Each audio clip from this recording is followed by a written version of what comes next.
All right. I want to welcome everybody today for tuning into the Beneficial Use Learning Network's webinar, Constructing Adaptively.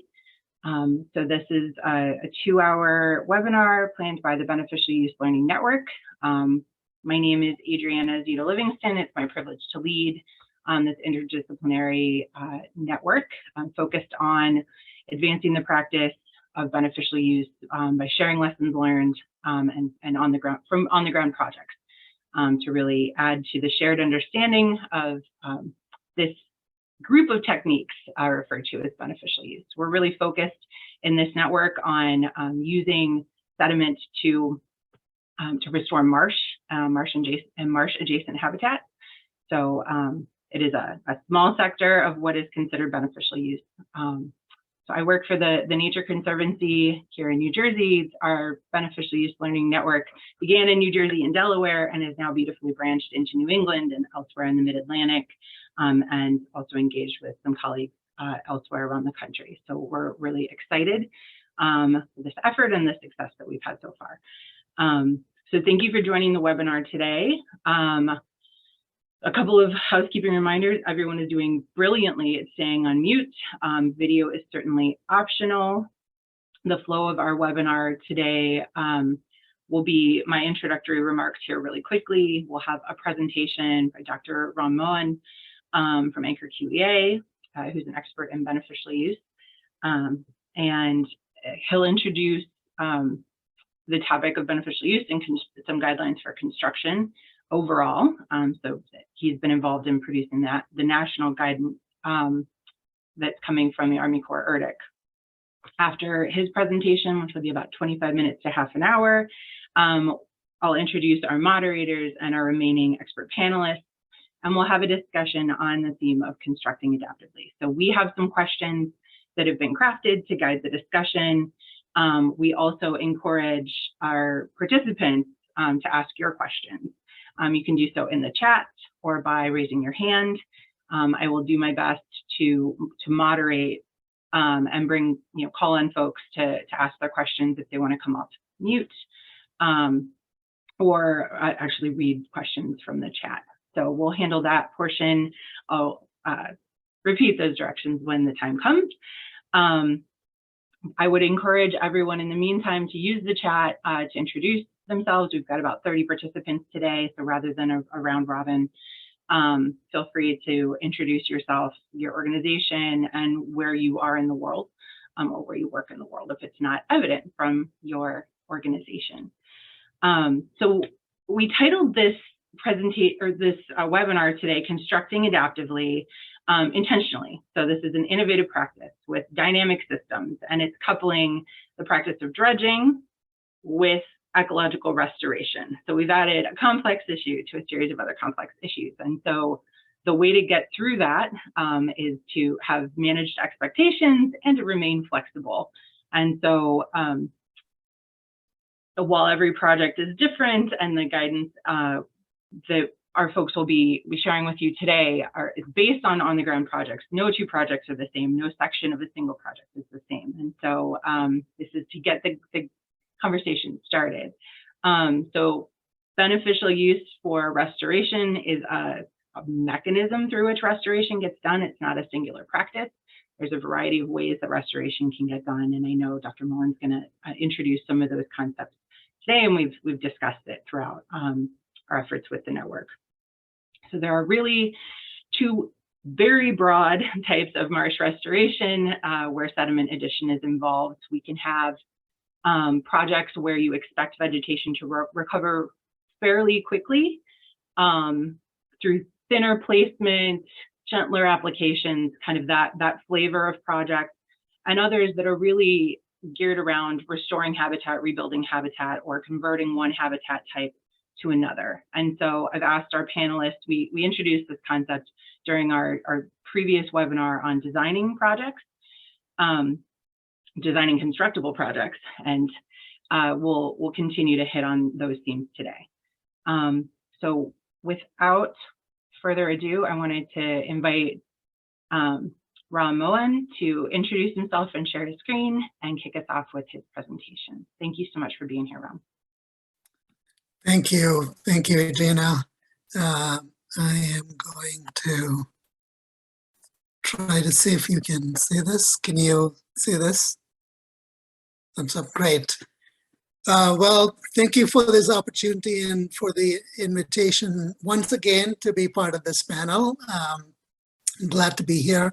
So I have about 30 years of experience, 30 plus years of experience in sediment management, beneficial reuse, coastal resiliency, and a bunch of other topics. I worked all around the US. My affiliation is a senior partner with Anchor QEA, coastal restoration consultant, and I'm also an adjunct faculty at Texas A&M, and I direct their coastal and dredging center. These days, I am collaborating a lot with ERDEC on engineering with nature.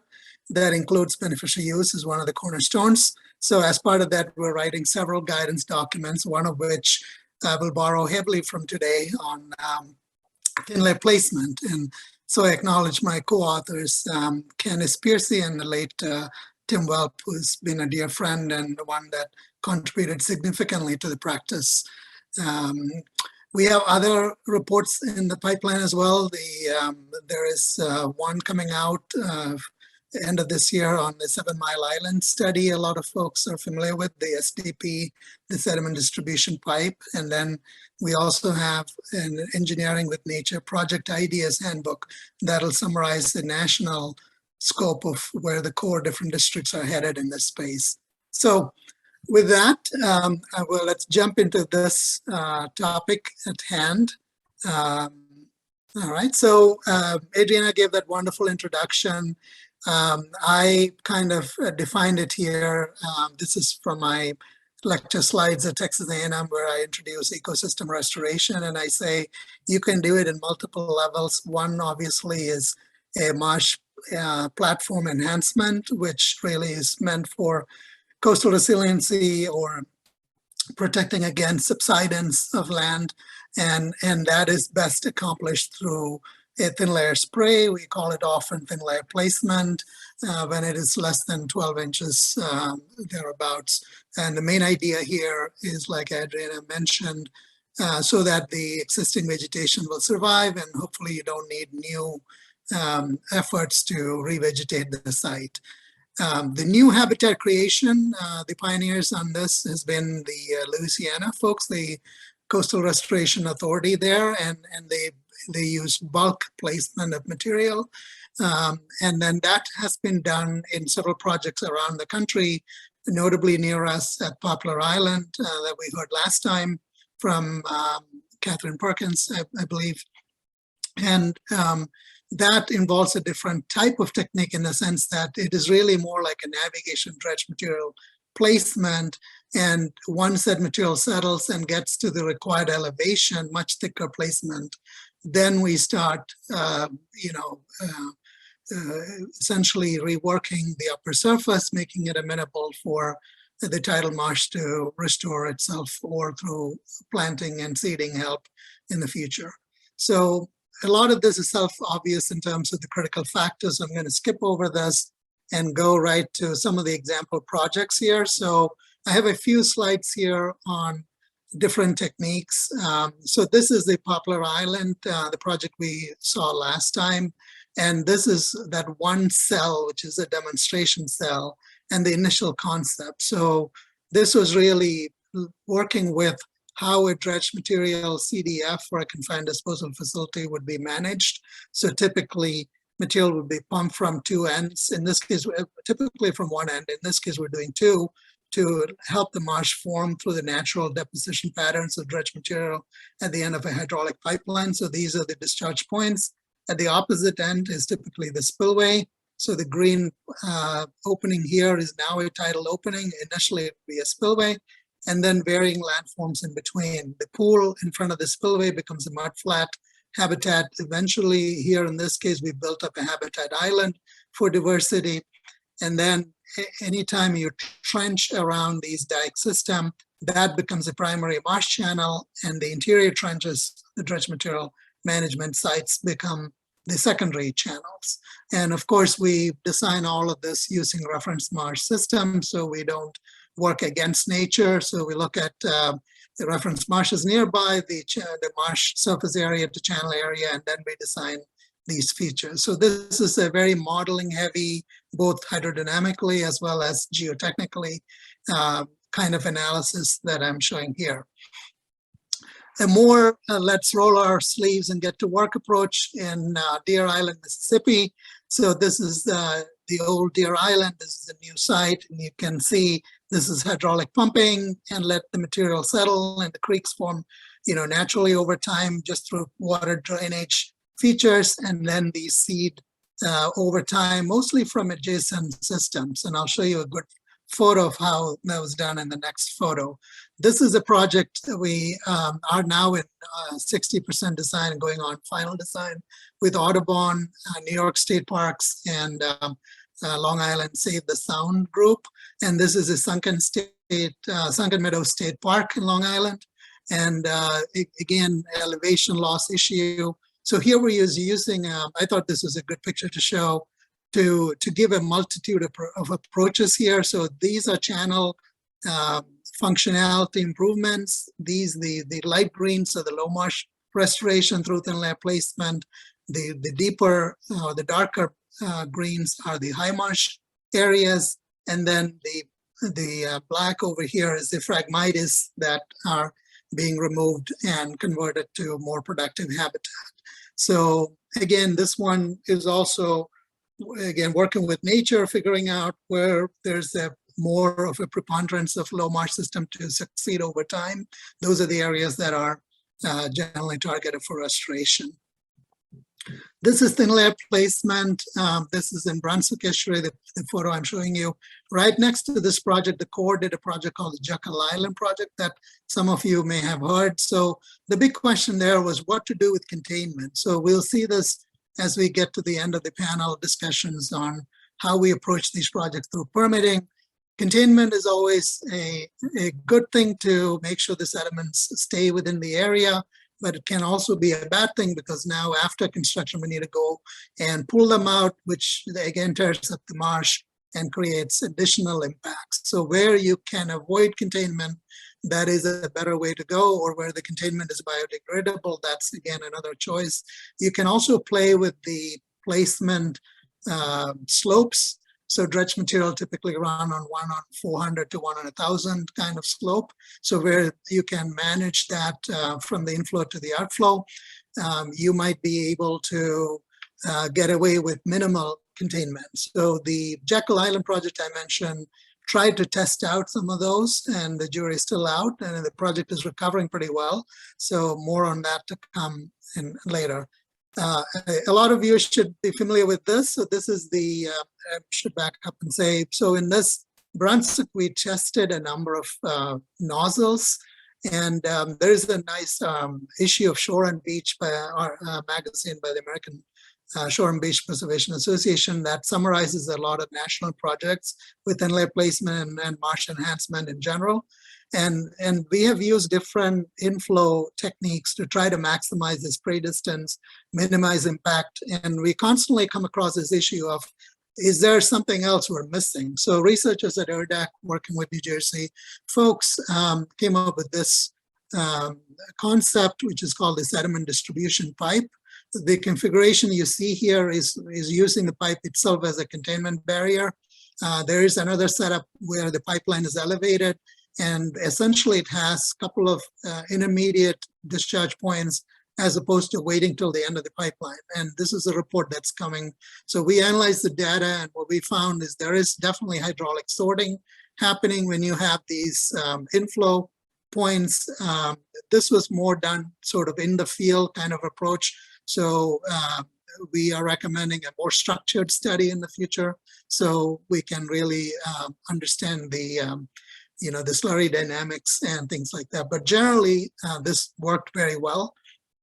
It did provide the distribution. It did provide containment. So all the study parameters were successfully met at the end of the study.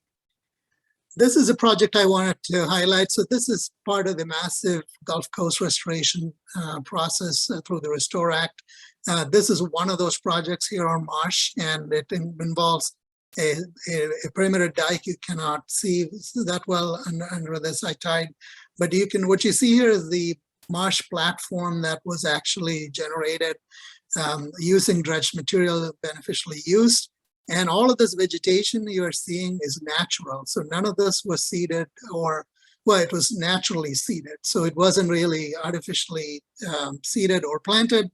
The winds really did the trick. And this is about like a year or so after, a year and a half after construction. So this makes the point that if you basically establish the marsh elevation, the nearby sea, nature will do the work, right, with tides in and out. So there's a great example of that in action.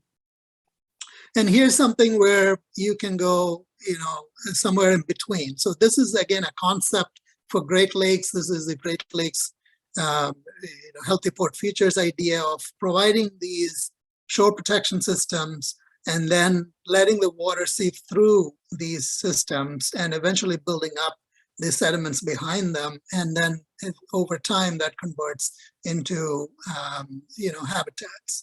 So again, this was modeled extensively to understand that this would be amenable to and give sufficient protection for vegetation and sedimentation to occur over time. So Adrian asked me to talk a little bit about construction considerations. So here I'm going to borrow heavily from the thin layer placement guidance that will be hopefully released end of this year. But where possible, I've tried to talk in both terms, making it more generic to beneficial use and stressing the theme of adaptively managing those projects where possible. So obviously, there are some panel questions I think we'll come to as to how to select a contractor. Is there a best way, pros and cons? But what we need to understand is technical aspects as well as non-technical aspects. It's always a negotiation with a contractor. So in this case, there's always an answer that's right in between the two viewpoints. And there are certain documents that will govern the construction process. So in this case, I just at a high level outlined some common themes. So plans and specs. Many times people repeat things all over the place, and that leads to duplication, and that leads to disputes and claims. So the good mantra here is say it once and say it clearly, and that way you don't have any contradictions. Many times when estimating the project, people forget to account for uncertainty in this pandemic-driven atmosphere. There could be things like the dredge equipment is tied up on another project. There's not enough laborers. There could be even simple market factors like the pipeline spare part is not available and it needs to come from the other end of the world. So there are things in this time and age we need to account for, and sometimes the project cost can be totally out of whack with the engineer's estimate based on some of those factors. And sometimes, you will see some contractors taking advantage of that. So there's an art there to figure out what is real, what is not real when you get to these sorts of bid changes and eventually change orders as you go through construction. The construction techniques, we talked a little bit about this last time, prescriptive versus performance. Again, there are pros and cons on both, and I'm sure we'll touch upon that as we go through. Construction scheduling, I think it's important to not only account for environmental windows where that the permitting agencies may stipulate, and more we find that that window will make our work window dwindle. So it's important to see where you can apply some pressure and where the agency might be able to, negotiate with the project owner in terms of the concept of net positive environmental benefit. So can we actually extend a window or give a waiver because we're restoring so many acres that will be productive habitat in the future? So This I would like to see personally this being applied more and more. And unfortunately, several agencies look at this as a black or white world, whereas in reality it's gray. So I hope in habitat restoration projects, and in particular, there might be some middle ground path. And I understand the obvious fear would be if you flex on one project, what's stopping somebody else from saying, hey, look, you should give me that 1 week flex as well. And finally, this may not be very applicable to public bids, but when feasible, the best value is best. I have worked with even federal agencies like Army Corps and EPA to make sure there's a best value clause that can be applied for certain specific projects, citing uniqueness and the higher skill that's required for those sorts of projects. But again, it is not possible for all projects, especially small city, municipal, or state kind of projects. There are several other considerations as we go through this in the guidance. The first we say is know your equipment. So this is the dredge. So the dredge comes at a certain size. I'm showing the 10 and 14-inch dredges here. Each of those dredges has a certain throughput. So which means it pumps the slurry at a certain velocity, which means you're getting the material at a certain volume per day, per hour at the site. And why this is important is if you have the wrong dredge for a small site, we will just overwhelm the site. So the hydraulics, you'll just see that, it is just getting inundated with slurry. The slurry is not getting enough time to, basically deposit, and it'll all run through the other end as turbid water, which we don't want. So it's very important to figure out that dredge size, production, and some sort of retention settlement calculations. And then at the placement site, we need to ideally have flexible approach where you have multiple discharge points that are controlled through Y valves. And then we also need to figure out, do we really need engineered effluent management features? So these could be half-round spillways and pipes, weir boards. So do we need that, or can we let overland surface flow control the turbidity and still be okay from a permitting, receiving water standard perspective? With respect to thin-layer placement itself, the pipeline and the corridor and the access are very important. This obviously creates marsh areas that are disturbed. So obviously we want to minimize the corridor width. At the same time, there should be enough space so we can move the pipeline and do some repairs if need be, access them. So generally speaking, we say about 60 to 100 feet is what we need. And again, the minimal corridor space we occupy, the better it would be in the overall extent of the project. And of course, if the distance is any more than generally a mile, you will need to consider a booster pump. So these are additional stations you put in to add additional horsepower to the pumping system. And generally, the more the number of boosters we put in, the less efficient the project becomes. But it does increase the overall transport distance.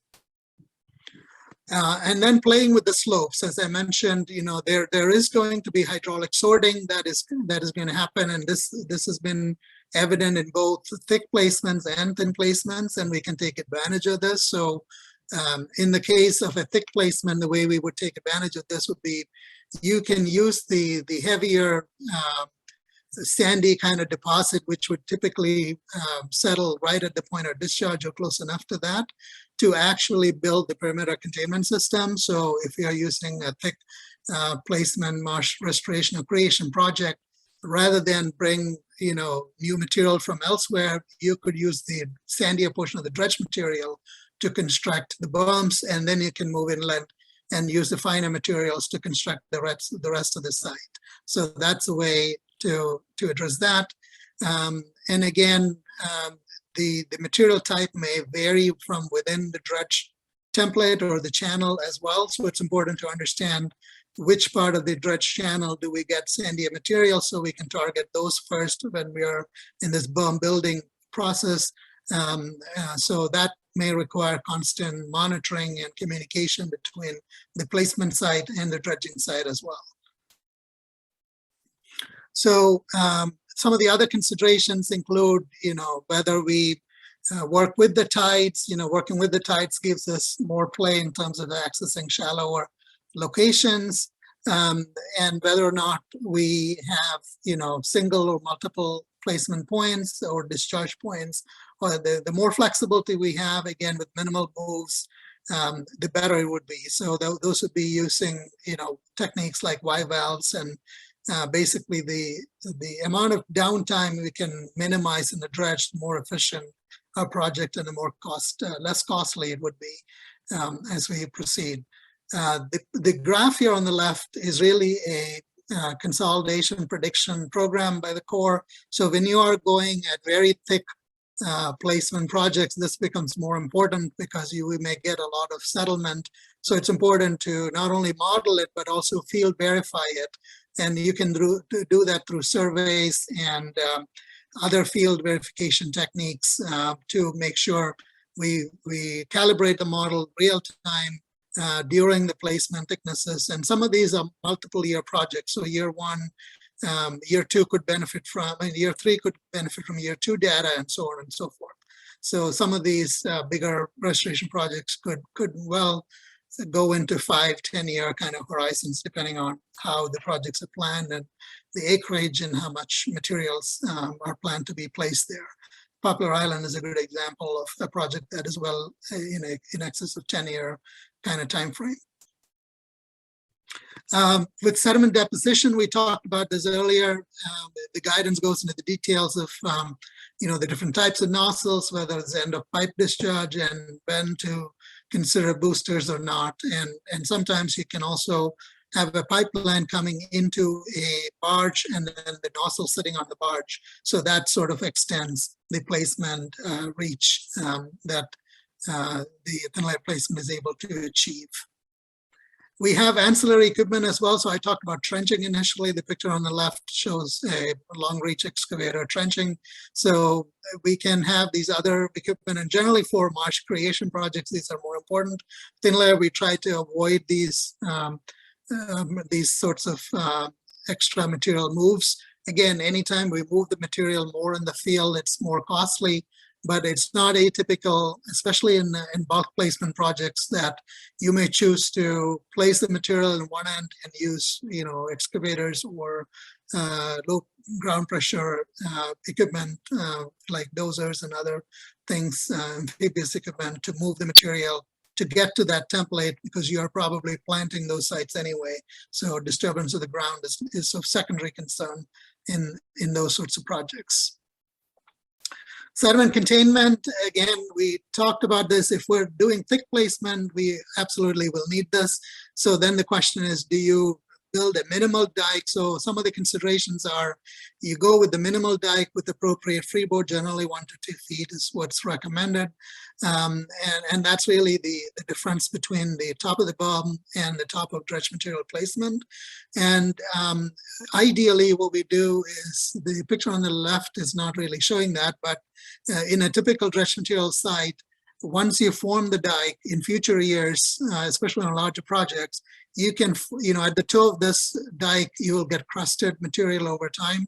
So you could move the crusted material, essentially the desiccated dredge material, move it up and increase the elevation that way. So rather than build to a 5-foot elevation initially, you could build up to 3 foot and then have the 2-foot extension over time. And you're not paying for that material, you're increasing capacity while you pull material from within the site. So there's many advantages if you go that way, again, for thick placement projects. Now for the thinner kind of projects, obviously you want more biodegradable systems than like the ones you see on the right. And ideally, if we can get away with it through hydraulics, even without containment, although that can be a contentious issue with permit agencies to assure them that the receiving waters will not be turbid, which would be the standard that we'd be held against. And the last thing to remember here is also that the real site is never homogeneous. It will have variations. It'll have deep holes. So to bear in mind that when we place the material, you need to account for the extra volumes that will be required to fill those holes and get the final consistent elevation we need to. Sometimes we are data limited as well, and this comes to being flexible in the field. The question on, do we really spend a lot of money up front doing a lot of bathymetric surveys, or do you actually build a flexible contract spec so that you can handle these changes in the field? So that's sort of a project-specific decision that needs to be made for each project. So concluding thoughts, Adriana had asked me to look at this one table in the guidance and in the Shore and Beach paper. So we list here a number of considerations, including, looking, how do you evaluate bids in terms of a bid utilization analysis? People account for different strategies in bidding. Some people will front end a lot of the demob cost. Some people will spread across different items. So it's important to understand what is included, what is not included. Especially where material is being brought from offsite sources, we want to understand any stipulations with respect to cost variability or availability of those materials. Generally speaking, I think we recommend that you shouldn't overprescribe means and methods, rather, prescribe the performance goal of what we're trying to achieve and let the contractor innovate on that. It is always a good thing to innovate with respect to field equipment. And I list a lot of examples there. The trick is, how do we evaluate these in real time? So when you have an innovative component, typically we recommend you need to have sort of like a pilot or demonstration phase of the project. So you could build that into the project, saying the initial 2-week period is a ramp-up period where you will measure the performance of the system based on XYZ, and the performance may be both elevation accuracy as well as effluent control. Likewise with the lateral containment, rather than building a robust containment system, we could have things on standby, and we could go with the least intrusive approach, see how it works, and keep on adding things to it. And basically, we get this question all the time, to manage impacts, whether a 12-hour or 10-hour shift is preferable versus a 24-hour shift, and sometimes even 24/7. So that, again, that's an interesting question, because it does minimize the amount of time we're in the field, but it does come with it the nuisance of around-the-clock operations, especially if people are living near these projects, which they often do. And don't forget the contingency for weather delays. This can derail the projects where we have very tight windows, so we need to keep in mind that aspect as well. And finally, the construction monitoring plan. So this is in 2 phases. One is monitoring the performance of the construction itself so that it's compliant with the project specs. But there's also the long-term component. So especially a lot of these sites are adaptively managed, which means they have a long-term monitoring plan or an adaptive management plan. So it is important that we upfront define what those media and measures are, and how those metrics would be defined and measured, and what actually will contribute to success or failure. So those would be important, because those are the metrics by which, at the end of the day, we'll measure if or engage if the project is a success or not. So speaking in terms of adaptive management, thin layer projects sometimes require you to come back a couple of times, especially if elevational lifts are required, and we don't want to disturb the surface of an existing marsh too much. So it's not many people look at the pure elevational difference between what we need to have to accommodate for sea level rise and where the marsh is today, and say, oh, we need 3 feet of material today. Well, the other way to look at it is you may only need 1 foot of material every 10 years over the next 30 years.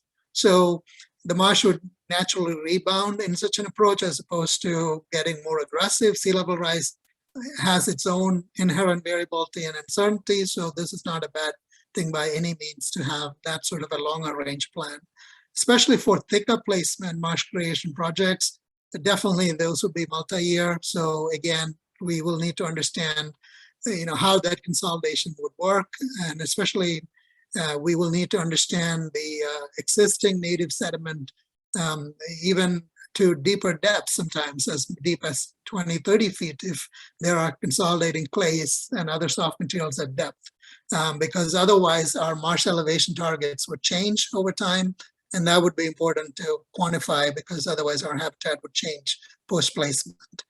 And then to understand the wetland evolution or degradation will have a transitional journey of its own from high marsh to low marsh to open water. So, and fragmentation or open water areas increase over time when this process happens. So when we look at restoration on a limited scale, we're often, faced with this question of, do we go after the open water areas first, or we go after certain areas in global? And here's some examples of adaptive management metrics, and generally, there shouldn't be any surprise, but it's really some of the criteria, the methods, and the purpose. But it goes anywhere from elevation to water levels and waves to chemistry to vegetation abundance, and includes percent cover and diversity, to benthic invertebrates and things like that. So this is just meant to be a guidance, and typically there's a monitoring period also, and we recommend a minimum of 5 years, and then you can scale up or down from there based on this. And my last slide is this one, basically emphasizing that engineered designs are great, but do not over-engineer. When possible, pre-qualify contractors, ideally using similar projects that are demonstrated with probably no permit violations, so you can weed out people who might cause trouble. And then building adaptive management as a key component of the overall process. So thank you.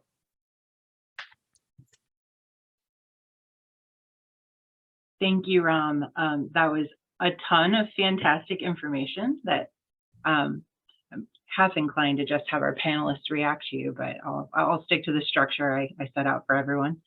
So thank you so much for that presentation. I think that's a really great introduction to the discussion we're hoping to have with our regional panelists, processing that natural, that national guidance and things that have been learned nationally with other examples and bringing them home to the projects here in our region. So I want to, at this point, invite our remaining everyone else, the other panelists, to come onto video, and I'll call on you one at a time to introduce yourselves before we launch into our discussion portion. I will encourage our participants to put questions in the chat. We're gonna just kick off with a couple of questions, and then kind of try to hopscotch back and forth between your questions and the questions from the organizing committee. So I will introduce our speakers before I throw them into the deep end. And let's see, we wanted to kick off with Chad. Could you introduce yourself, Chad Sumner? Yeah, Chad Sumner with Sumco Eco Contracting. We're on that contractor side that Ram alluded to several times through the process there. So Ram, thank you for doing the yeoman's work on introducing a lot of stuff today. We try to make sure that we end up on that side of things where we are pre-qualified and are not violating things in as much as possible. But yeah, working within the constraints, as you alluded to as well. It's a short window we've got to work with. There's a lot of sensitivity around not just the systems that we're placing, but everything that goes with it between mariners and recreation and time of year restrictions and endangered species and everything else. So that's perspective I'm landing from here. Great, thank you, Chad. I wanted to point out as well, in the contracting realm, you guys are both on the getting the material out of the channel side and the placing side. So I think you have really exactly. Yep. Thank you for coming back today and reprising your role from our design webinar. Sticking with the dredging side, Scott Douglas. Thank you, Adriana. Scott Douglas, I'm the dredging program manager for New Jersey DOT's Office of Maritime Resources. I was just working through some statistics, and we've used about 500,000 yards in the last decade for engineering with nature projects of this type, not including beach replenishment. Standard beach replenishment would double that number. And I would say over the next 3 years, we will double, if not triple, those numbers with engineering with nature projects. So look forward to working through with a number of you on projects in New Jersey. It's a very exciting time. I agree, a very exciting time, Scott. Thanks for being here. And on our practitioner site manager side, Bart Wilson. Thank you. Bart Wilson, geomorphologist with U.S. Fish and Wildlife Service Ecological Services Division. Thanks for being here, Bart. I know you've worked on a number of projects in Delaware and advised on a bunch of other projects as well. So last but definitely not least, Lenore. Hi, good afternoon, everyone. Lenore Tedesco. I'm not sure why I disappeared, but I'm the executive director of the Wetlands Institute, and I work quite a bit with the Army Corps and ERDIC, as well as the state in the 7 Mile Innovation Lab, with a combination of projects, most of which I would say are marsh enhancement or habitat creation projects. Thanks, Lenore. Appreciate your expertise today. Also introducing then our moderators. So we have Laura Kerr. She's a research engineer from Stevens Institute of Technology, New Jersey Sea Grant. And she also co-facilitates the New Jersey Coastal Resilience Collaborative, which is the digital home for our web library, among many other things for municipalities here in New Jersey. And she co-facilitates with Tom Harrington, who is our other moderator. Dr. Tom Harrington, he's the Associate Director of the Urban Coast Institute at Monmouth University. He serves as the New Jersey Sea Grant Consortium Resilience, Communities, and Economies Specialist. He also co-facilitates the NJCRC. So I will leave our panelists in their capable hands until I interrupt with questions from our chat. So take it away, Tom. Thank you, Adriana. And I'm looking, we try to think smartly and tee up questions, and then we hear a great presentation like Ram just gave, and I have 20 more questions I want to ask right away, but we'll stick to the script, as Adriana said. Just for all the panelists and Ram, you talked a lot about, the number of people involved in these projects. And so what are the various roles and responsibility of each person in the team, from the engineer to the dredging contractor, to monitoring the restoration as it's going on, and who coordinates that work as you build these projects? Because you had mentioned that a lot of this, you may need to adapt it on the fly. Yeah, Tom, you always ask the most intriguing and difficult questions. So, but that's a very good question. I think there are many ways to look at it, and when I was much younger, one of my mentors told me, in a project that is of this nature, working with a nature kind of project, there are no winners and losers. It's like we win or lose as a team. And oftentimes, at least in some projects that have gone bad, we look at it from the perspective of us versus them, right? Us as in the designer, the owner, them as in the contractor. So what I found is we need everybody to work together in the ideal sense. Now, that's easily said than done. So I would say from a contractual perspective, the project owner, being the permit holder, is basically responsible to ensure that the project goals are met that we put down in the permit, right? So ultimately, they are responsible for that in any beneficial use project. When we build adaptively, therefore, it would be important to make sure those project success goals also fit in within the adaptive management framework. In other words, we don't have a single number like vegetative cover, for example, whether we, typically in the olden days, you would see 90% cover as failure or success. Now in the adaptive management framework, we would see a range, not only in coverage, but also in time. So we would say, if within the next 5 to 7 years, we get somewhere between 85 to 95%, then the project is a success. That gives us a broad range to play with. So that is what I would say as an owner. The owner typically is very closely aligned with the engineer in the sense that the engineer is the one who's designing the project and is therefore liable for the performance of the project subject to certain points. One, the engineer should be involved with the construction, which in many cases they are, and also with the adaptive management. So some cases they are not. So, and the reason for that is if there's any change that is made in the field that is not being okayed by the engineer, then we have a change that was never in the project design to begin with. And likewise in the adaptive management program, which essentially is the series of what if questions, right? Each has multiple answers on how we can adapt. Now we get to the third leg of the stool. How do we keep the contractor responsible? I think it's mainly through enforcement of the specs. Some projects I've seen, we ask warranties and guarantees. Anytime we do warranty and guarantee, it comes at a price, as Chad can attest to.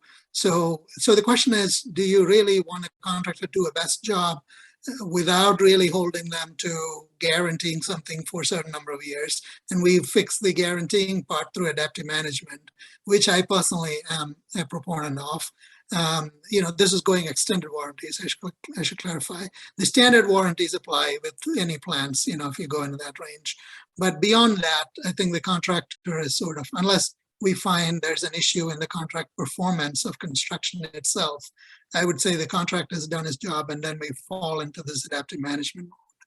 So I think it's a long-winded answer, but it had a lot of moving parts. Bart, do you want to weigh in? Well, I wanted to say, like, Ram is 100% correct in idyllic sense, but one of the things we've been noticing over the past couple of years is that some of the challenges that we've been having is that when we have material coming from agencies who are doing the dredging and depositing the material on a different party who owns the land, there's disconnects between that understanding. And I think communication is a big part of that, especially with, I think one of the last beneficial projects, on a refuge, one of the biggest issues was, again, you always have issues with contractors, but I think one of the biggest issues that really came down was site supervision and not clear communication of who's doing what, how they're going to be communicating it. And I think that's a big piece that, if you have really good site supervision and you're having contractor issues, you need to have people that can recognize it and give it to the proper, if you're working with the Corps, they can give it to the Corps' project manager who can kind of talk directly to the contractor. So even if sometimes we're in weird positions where, if you don't feel like you can or kind of regular from a contract standpoint, you can't really, give input to the contractor, but at least having someone out there that can kind of do that. And I think that's a big piece when, that clear communication between the dredging and the placement, and when different landowners and, partnering is great, but communications always seems to be the big breakdown of like who says what and who's going to be out there. So.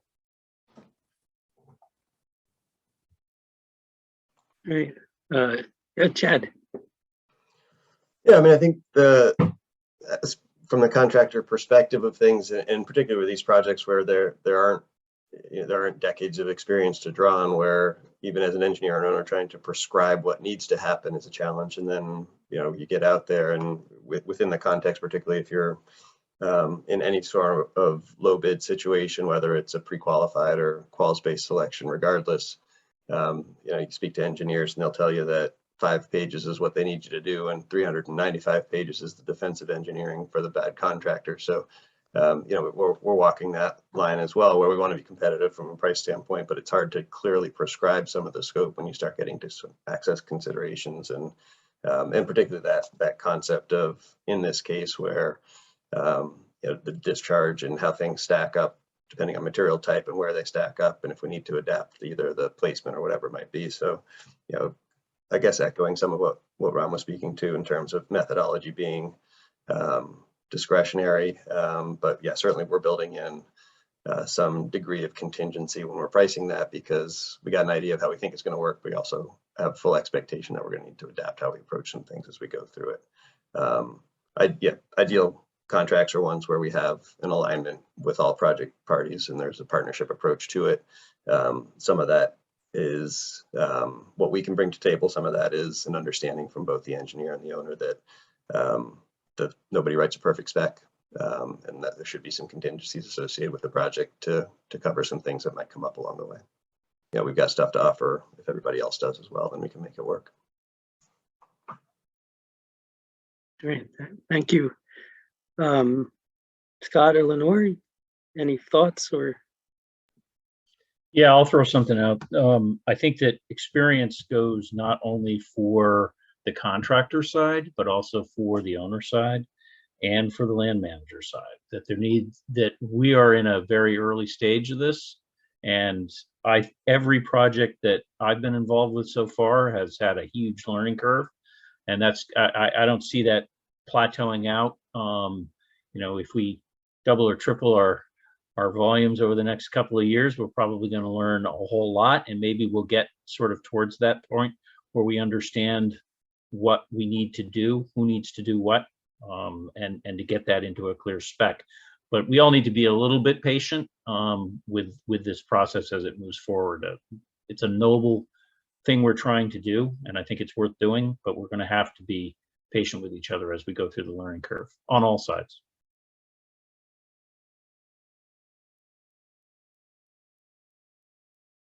Thank you. And then Lenore, did you? I think wanna I'm weigh good, in? everyone. I think we can move to the next one. I'm good. Okay. All right. Well, actually, as a follow-up to that, it's kind of interesting, right? Because it does kind of change the traditional way we contract to build projects, right? We're familiar with kind of what we know how to do well, and there's certain standards, and we built a beach, fill, and dune. We hire the engineers and the contractors, and it's all kind of prescribed. But in this case, as Scott just mentioned, we're kind of on a learning curve where we're all learning together. And so the question is, so what does good oversight really look like? And I guess who should be out there looking at the project as it's being built and feeding back to the designers and the contractors at the same time. And so I'm most familiar with big beach fill projects on the Atlantic Ocean, where the Corps always has a person out there standing on the beach looking for, making sure that they're meeting the exact elevations, but that's just a really pre-prescribed thing. But here we're learning, and so how do we kind of set the structure up in advance so that we're all in agreement that we need to change things as we go along? Yeah, if I can throw out one more thing that I was thinking about this morning, is that the adaptive management planning, which in my mind happens before, during, and after the project. Ram spoke a lot about the after monitoring aspects of this to get the site to behave, is one way to put it, or to evolve into what we want it to be, or what the land managers want it to be, is one thing. And I think we know how to do that. I think we still are struggling sometimes with roles and who pays for what, and how long it needs to take. Those things are still part of the learning curve. But I also think that there's an adaptive management part that happens during the project, and you alluded to that a couple times, Ron. And Bart, I know you're very familiar with this. And one of the things that we struggled with on a couple of projects was making sure that the permit is written in such a way to allow the flexibility so that changes can be made quickly and easily. If you want to have, things can happen very quickly on the marsh as you construct, as Chad, I'm sure, can attest to. It's like things can be going swimmingly one day, and all of a sudden you hit a different batch of material, and the whole project starts to behave, or the whole site starts to behave differently. And you need to have enough flexibility written into the permit so that you don't have to go back to the permitting agencies to get permission to make a change that's necessary to keep the project on track and keep material on site, or to have it flow in the directions that you want it to flow. So these are the kinds of things that I think we're going to have to work through language. It's still a communication issue, by and large, whether it's written communication, verbal communication, whatever that is. Yeah, Scott, that's a great point. And I think it kind of goes towards what Ram had already said too in his presentation about over-engineering. And, I think one of the ways we're going with a lot of this, both, beneficial use, wave attenuation, where a lot of this is, passive accretion type stuff, is typical sections. Our designs are not going to be the Bible of what's going to be on the site. Our as-built's going to look a lot probably different than our design. And we're going into our regulator saying that this is a guide, but this will by no means what it looks like, because you're right.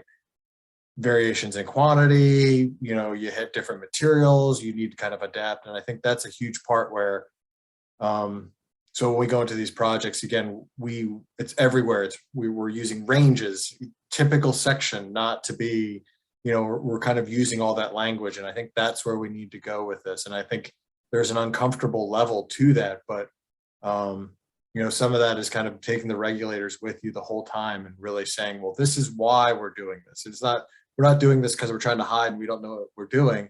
We're doing this because we want to end up with the best product. And the best product is something that's adaptable, resilient, and then it's going to have its recovery time is going to be quicker, rather than, stumble because we're being overly prescriptive. So I think, Scott, that's a great point about all of this.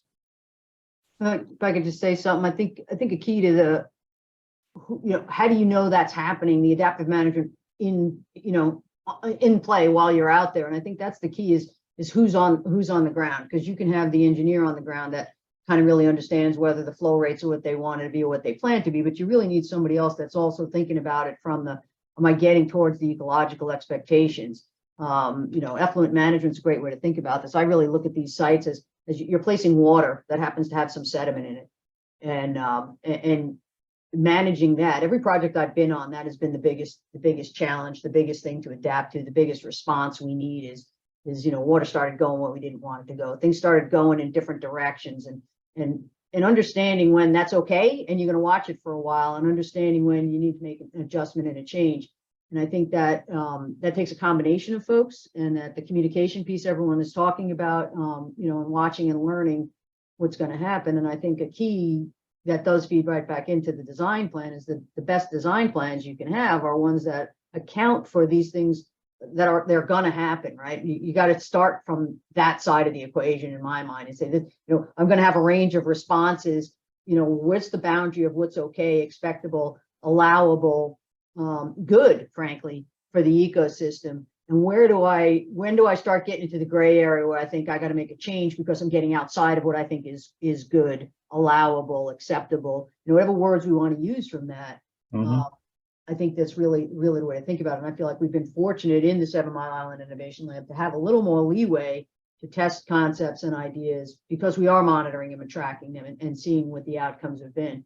And I really think that's, incredibly valuable, and it's been shown to be really beneficial for these ecosystems. So finding its barriers, its boundaries, its speed bumps, it's those sorts of things that we have to think about in these projects, and who the best people are to recognize them, right? You could have the best team of folks out there, but if they're not recognizing what's pushing you, either from a construction, contracting, or ecosystem system, you're going to miss, the best laid plans you still may just miss if you don't have the right folks on the ground in terrible weather, on those bad windy days when the tide's too high and all those other things, or you happen to just hit that really muddy pocket, or whatever else. Yeah, and I think assuming you've done that successfully between the design development and setting the ranges and communicating that to the regulatory authorities, and you've now issued the permit and it's time to go build the thing, getting back to what Scott said, ultimately the one person that needs to be on the site, in addition to anybody else that might be informing that, is somebody that knows what's going on and can make decisions quickly or get an answer quickly. Because not necessarily on the dredging side, I think we've been successful in that when we've been on these jobs, but certainly in other realms, you do run into those situations where you've got either the construction manager that wasn't part of the design team, that's the designated field engineer, or the 2-year out of school that's got to report back to the office to get an answer thing. And fortunately, Scott's got a phenomenal group over there that can make stuff happen, but yeah, it's important because it is very timely out there and things happen fast. So getting a collaborative and accurate directive that we can work with quickly is very important. You know, and certain sites are more sensitive to that than others. You know, I want to say that, you know, it is, you want to avoid turning the project into a research project. So in other words, we want to try to get these projects into a state before the contractor shows up that we've thought through most of what we can. I mean, can't figure out everything, but as much of it as we can to take it into account so that that spec package is fairly predictable. I mean, I think that's the ultimate goal. And what we've been doing lately since our experiences at Fortescue and Good Luck Point is to really hammer down on coastal processes and hydrology pre-project. So in other words, give the engineers the opportunity to understand the site and how the site performs today, and then predict after we do these additions or even during the additions, how is the site going to behave? So using coastal engineering techniques and modeling, modern modeling, which has come a long way in the last decade, it's worth the extra time and effort to do that. I think that we get to a better package. And I don't know, Chad, if you've had any experience with having that done up front. Does that help you? To what extent I mean, I think that's ultimately what's informing the design. You know, there's as a high level, you know, add on to that. You know, there's certain situations where owners don't prescribe to engineers enough resources to study as much as the engineers might like to provide that situation. I think certainly in the case of beneficial placement and use, I think that's not so much the case because people understand that this is a relatively new discipline and that we need to understand this. And frankly, permitting authorities are going to require it. They want you to know what's going on out there before we set foot on it. But yeah, the more we know about it, the better. And to your point, I think that it's ultimately we need to know what our parameters are as we're conceiving of how to approach these things, and the better you can define that and provide some flexibility within it. And you know, again, if everybody's understanding that we still are at this experimental stage as much as we can define. The other thing that's probably a truism in contracting is that every rule that we're being asked to follow probably is born of a situation that somebody experienced once and is trying to avoid in the future. So yeah, there's a lot we can predict, and then there's those as well. So you know, that just follows on that we're all still learning about this a little bit. Yeah, and I will. Oh, go ahead, Rob. Oh, sorry. No, I was about a joke saying I used to make people nervous, including ones in my own company, saying I can take any good engineering design and figure out 2 or 3 issues with it.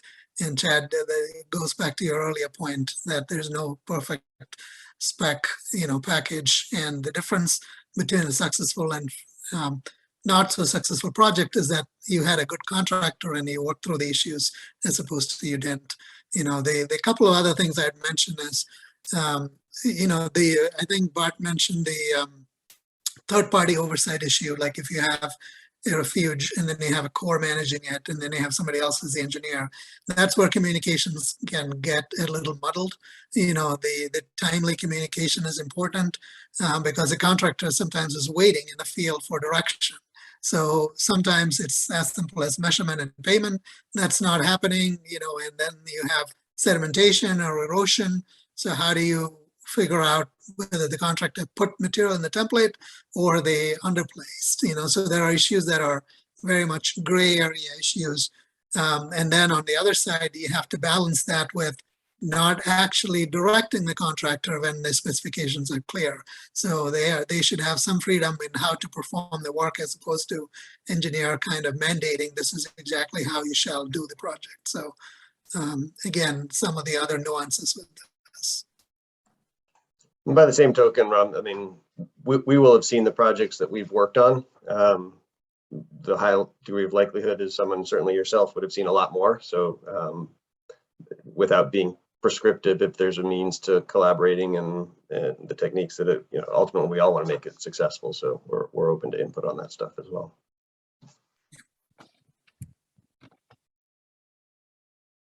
I'll just pipe up for half a second and say one of the goals of this network and this learning exchange is to help everyone amass a series of examples of the best advice we can muddle together based on our combined experience right now. Not to say if you do it this way, you're guaranteed success, but to widen the range of resources everyone has to draw on for the good, the bad, the ugly, and to create some resource documents and guidance. So I think out of this conversation, we're already getting some really clear recommendations or highlights or red flags for folks going into that. So I will say that's part of what drives some of these panel questions is with an eye towards what resources can we provide folks with to inform, to manage those expectations and help people hedge their bets on the ground or set themselves up for success. So I really appreciate this. A fantastic discussion. I really appreciate you guys. And one thing I do want to come back with that Scott said that's important with, understanding, the coastal dynamics, the hydrology of the system. One thing I will come back to on that is that, it's good to understand, how the sediment's going to movement, what Lenore said about where the fluent's going to go. Having a good understanding of that can really kind of solve or, allow you to not have containment, let the sediment move further into the system that's usually void of sediment. But, I think one of the things that was interesting for me for a conversation I just had for a project up in Maine was, I was asked, we were talking about putting sand on top of a marsh, and we were said, well, and the person said, well, that's, why are you putting sand when it's a muddy marsh? And I said, well, do you guys understand, the height, like what's the kind of the geologic history of this marsh? And they're like, oh, when before humans came in and put an inlet and did this, you get these overwash events. And I said, well, what would happen during overwash events? Oh, you get these big pulses of sediment and sand brought onto the marsh. And I'm like, exactly. That's one way we can kind of look at how we're doing some of this. So it's like some of that kind of just general dynamics, general understanding of kind of like how marshes form. So it is handy to kind of, again, tap into that expertise. If it's not on your project team, ask your local geologic survey, ask some of your other partners to kind of come out and not only look at, the hydrology of the system for during construction and then have a good discussion about what post-construction hydrology is going to look like at the site, but also some of those questions can really be insightful to understand, kind of why you're doing this and really talk about that to the regulators in a very coherent way, especially if you're talking about how does high marsh form in these areas? Well, since humans are here, we don't have overwashes like we used to. And these were some of the ways that you get big jumps in elevation in the marsh. So we're recreating them in a way. So I think that's kind of, it's, along those lines, just, ask the experts, like you were saying, Adriana, just, there's a lot of people out there that can give you a lot of good input on some of these, facts that not only design, but just kind of understanding the system.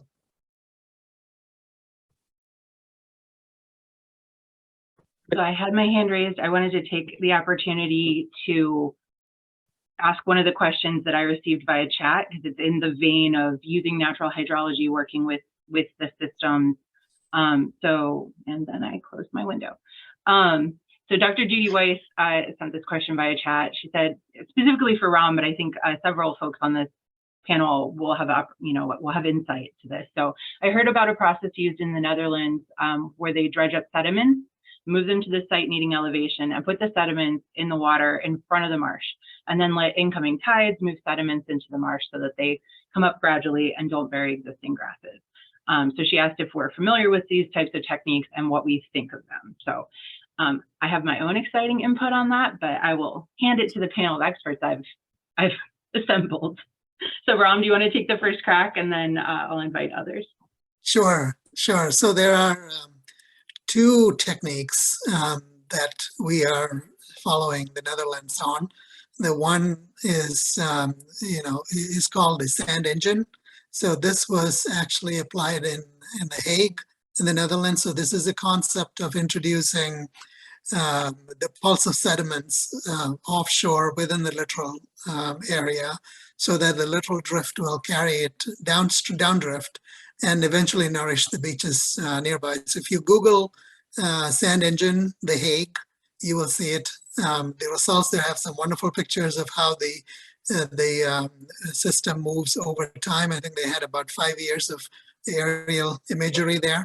So here in the US, we have done, I know there's at least one study in Texas, coastal Texas, that is looking at a small sand engine.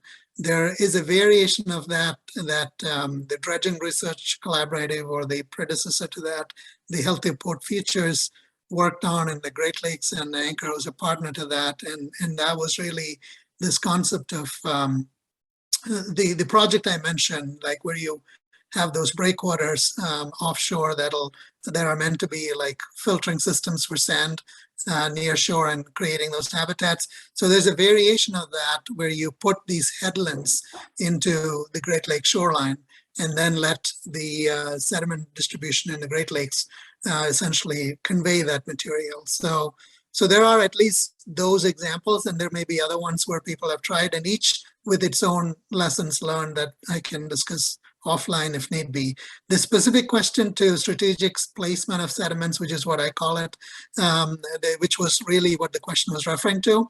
We are doing that under the Engineering with Nature program, and we are piloting it with the Engineering with Nature in general. We're piloting with 4 districts, Philadelphia, Great Lakes, Chicago, and San Francisco, and Mobile, Alabama. But San Francisco in particular, we are looking at the strategic sediment placement within the bay there.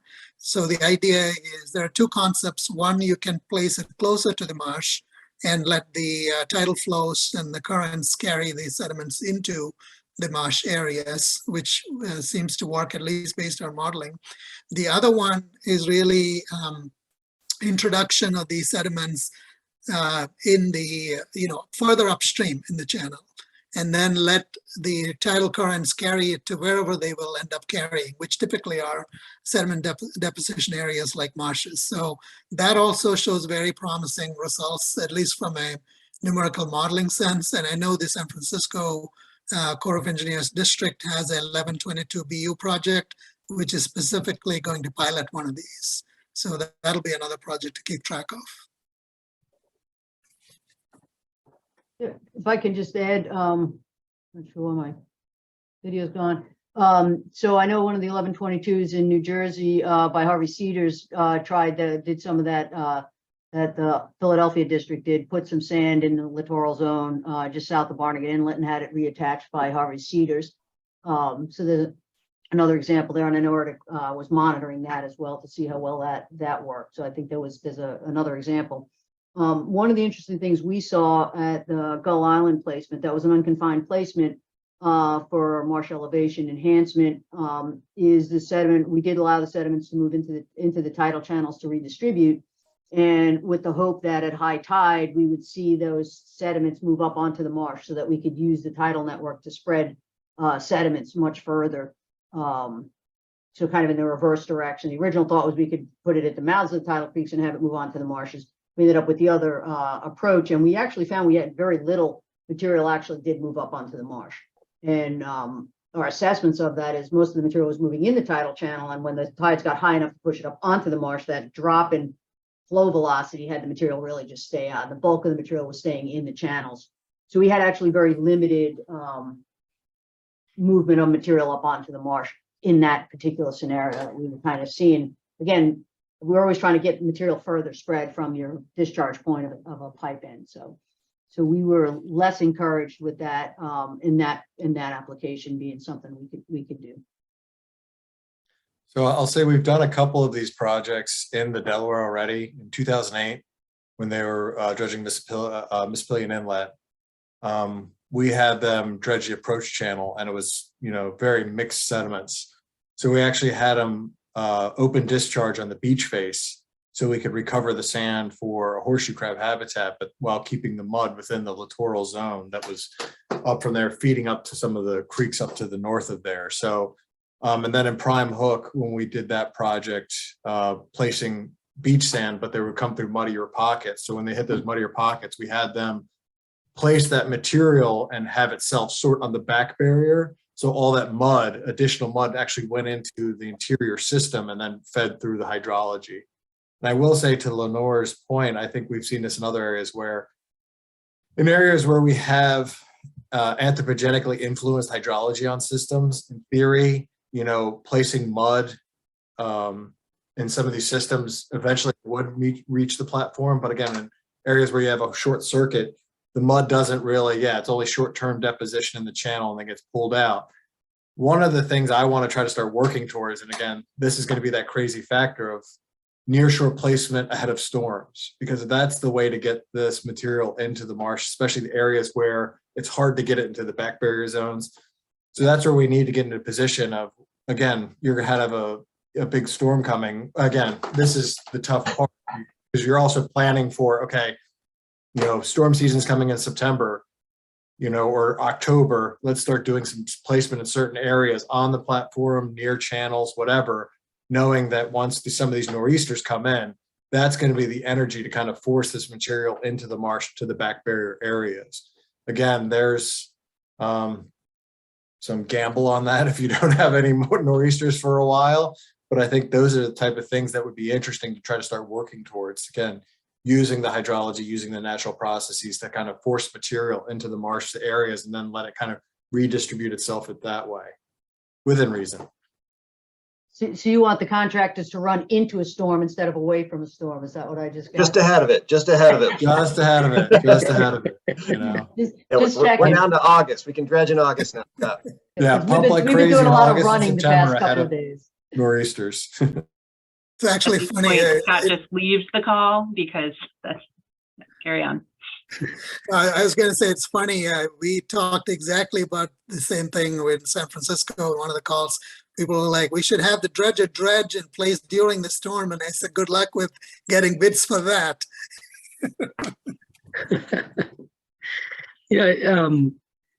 Bart, you bring up an interesting point. You had mentioned, the variability of sediments, right? That are in your dredge area. And that's pretty amazing that you had the capability to switch where you're depositing material. How long did that take? How was that coordinated? That seems to be a challenge to me if you're looking at what's coming out of the discharge pipe. It was, but again, this project, 4,000 acres, 2 million cubic yards of material moved. We had a lot of hands, a lot of eyes. And once we started getting this issue, we kind of set it up that they had a network of 3 discharge points. So we could kind of route it through that where, you're hitting these pockets and they were trying to work their way through them. Like, okay, just pump this on the back barrier. The sand falls out. It can be easily recovered with the bulldozer. The mud just keeps staying in the system. So just kind of being realistic, but also depends on the volume. When you're pumping, again, 1.41 million cubic yards for the beach replenishment, we gained maybe, I forget, it was maybe 50 or 60,000 cubic yards of mud, which doesn't seem a lot, but again, within some of the systems it is, especially keeping that within an interior marsh system versus letting it just go out in the littoral system of the Delaware Bay. In my mind, hey, keeping that within the system or having that additional material is a benefit. Yeah, it's interesting. And I know, Scott, you actually designed a project to do just this, but you knew where the fines were, I think. Yeah, we did that at Good Luck Point where we put the fines up in the marsh and put the coarse grain material in the littoral zone, actually.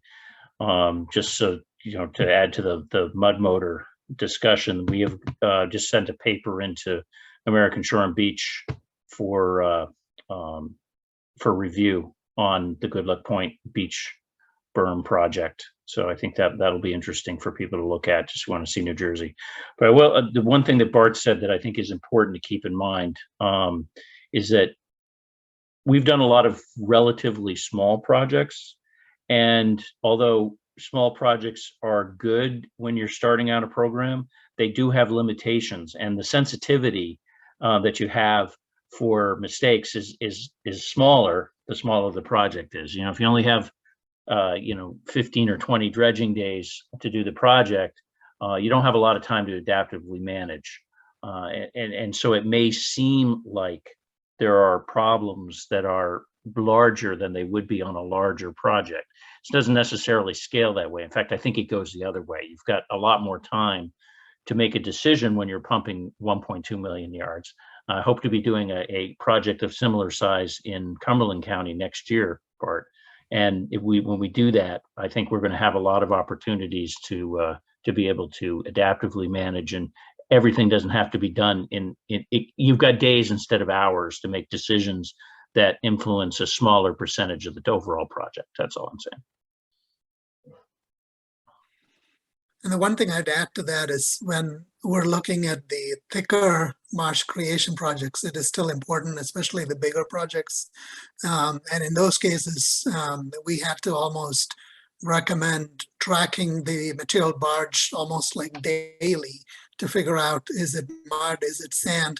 Because like Bart said, we would then Y it a different place, because otherwise your entire consolidation calculations are off. If you think you're getting X feet of such and such material, and in reality, you're getting another type of material. Thank you. So far we've kind of been looking at what happens in the construction process, but we've left out one important person in this discussion, and that's the regulatory community. And so with the permit requirements and the windows of constructability that Ram had mentioned and Scott, you had mentioned, and the other limitations, that are kind of bound what you can do. Do you feel you can actively and effectively adaptively manage these projects and meet the permit requirements, or they have to be in the permit to begin with?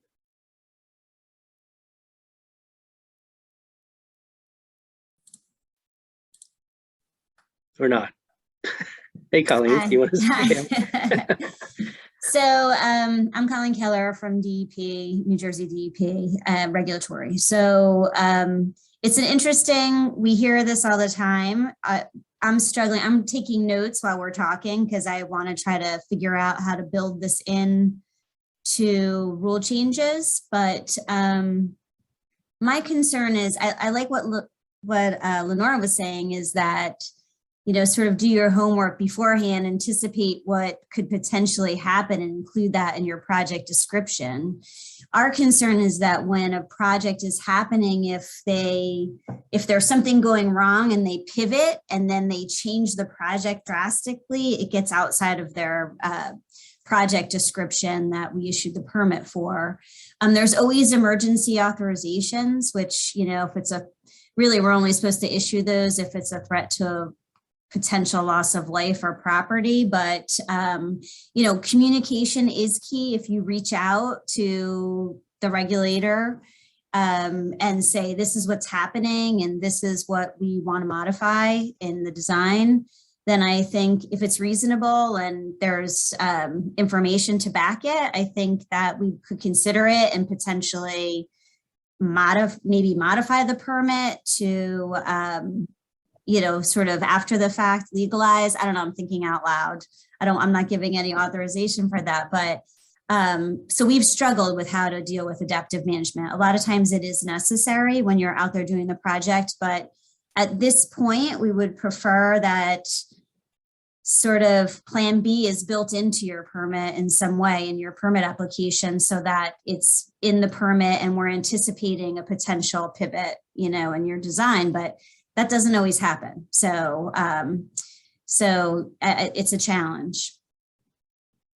But I think communication is key. So if something's happening, we could always talk about it and potentially figure out a way to allow the work, while you're on the site. If, we have to talk about it and figure out a way to maybe permit it after the fact. But I know it's a real issue. I just, at this point, when we issue permits, it's for specific activities. So if you're outside the description of your permit authorization, then it's difficult to, you don't have authorization to do that work if it's outside of the description. Thank you so much for chiming in, Colleen. I think it's really important and one of the joys of having the regulatory community here at the table with us is, all of us want to do the best thing for the resources.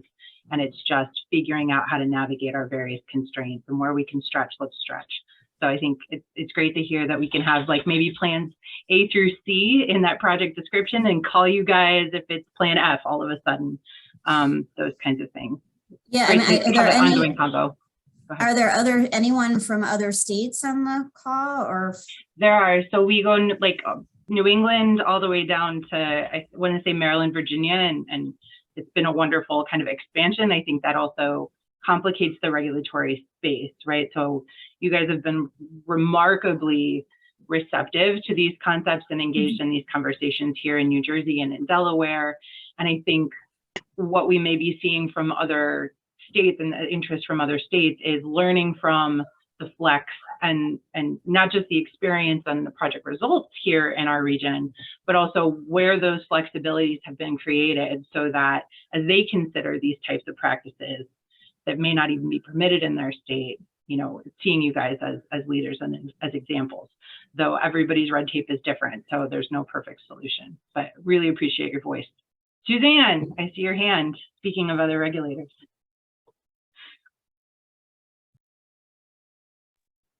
You can go off mute, Suzanne, and speak up if you like.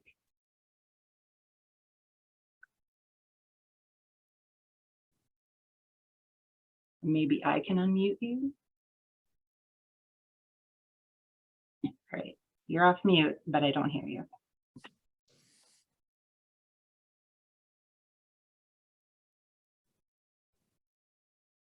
And I'll just add a sometimes, couple. I was going to say from my, oh, go ahead, Ram, if you want. no, I was going to say maybe you're double muted. Sometimes your phone and the computer may double mute you. Sorry, but go ahead. Well, one thing I'll just say from just our experiences with working on these projects in a multitude of states, you know, like there's a couple aspects. I think, you know, if you're using like a strictly sand project, I think the likelihood of like wild variations outside of kind of what your design are less likely, not completely unlikely, but you know, you can still get variations in quantity, which you adapt to, but it's easier to kind of contour your material, do different things. You know, I think when you get into mud projects or projects where you have varying grain sizes, it gets complex. And that's where the uncertainty is built in. And I think one of the things we've always done with regulators is be really honest and open. And, you know, there's nothing wrong with saying like, look, 8 years from now, this place is going to look great, but for the next 2 years, it's going to look like a disaster. But that's the point, you know, so I think there is some realism and not like sugarcoating with the regulators what you're expecting. But I will say again, with like mud or the mixed grain projects, I think one of the other things we're trying to do, like with Sapana, is like we're open and saying we're not building, you know, 60 acres of vegetated marsh. We're probably only building 20 acres of low marsh or 30 acres of low marsh, 40 acres of inner mud flat that's going to be shallower, you know, and I think that's where we're saying like ranges. And like that project is also targeting that it's a first application. So it's not really, the target's not vegetated marsh, it's just to shallow the basin up. That maybe naturally it starts advecting more material and gaining elevation, but we're going to be applying more material later. So I think that's where being clear and saying, you're not always applying sediment for the whole goal of creating vegetated marsh. Sometimes it's just making more mudflat habitat or shallower mudflat habitat or taking open water into mudflat, which again, that's the realistic expectation. And I think If the key I to can that- say, Bart, one of the things that has to happen in order for that to work is that the partnership between the land manager and the dredging side has to be tight. So in other words, I think it works best, it has worked best in New Jersey when the resource agency is the lead on the restoration, so that there's a clear understanding. I think it's harder for the regulators, and Colleen, you can speak up to this if you want to call me out on this, but I think it's easier for the regulators if the resource agencies are the lead, and that their goals and objectives are clearly stated. And the transportation side, we're just providing material. And you know, that's easiest for us rather than us trying to defend some sort of ecological endpoint. I think that's harder for us to do and defend without some sort of side eye.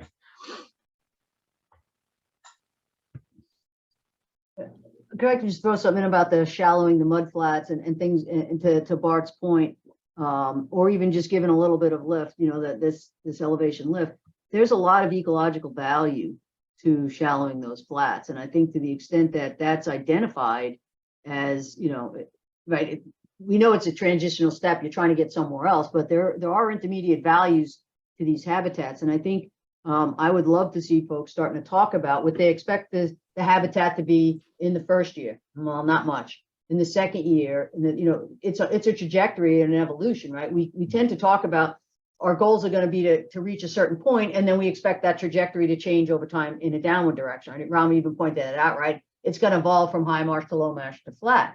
The reality is what we're seeing is our goal might have been transitional shrubs habitat for wading birds, which is ultimately our goal. But what we have in the intermediate is a higher elevation mudflat that's turning out to be, you know, incredibly important for migratory shorebird use. And now that's starting to vegetate. And now we're starting to see, well, now it's starting to be used by seaside and salt marsh sparrows. And we're expecting that's going to change again, right? It's like what we see everywhere else, but we're not really talking about these beneficial use projects in terms of the evolution of the site. Even if we ultimately are going to get to the plan that we said, this was our goal, these are the elevations, these are the ecological targets we had, there's a time trajectory to getting there. And rushing these projects along doesn't work. I appreciate it's going to look like hell for 2 years. Yeah, it is. But now, you know, here comes all the vegetation after 2 years. It's doing its own thing.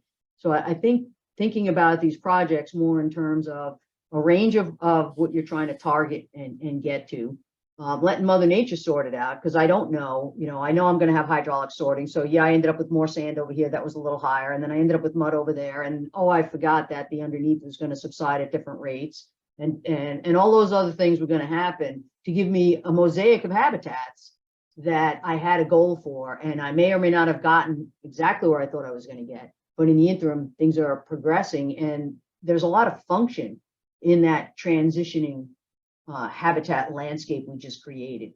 And I think the more we can talk about them that way, and the more we can think about them as they're not an endpoint, right? There's nothing about a marsh that's an endpoint. So we shouldn't be talking about our projects from a design perspective or from an evaluation perspective, from an endpoint perspective.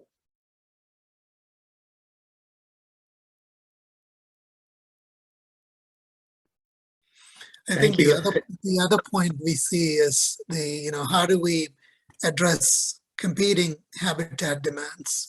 So if you look at an area that may be, good fishing habitat, and, is it better or worse to convert that into an island habitat?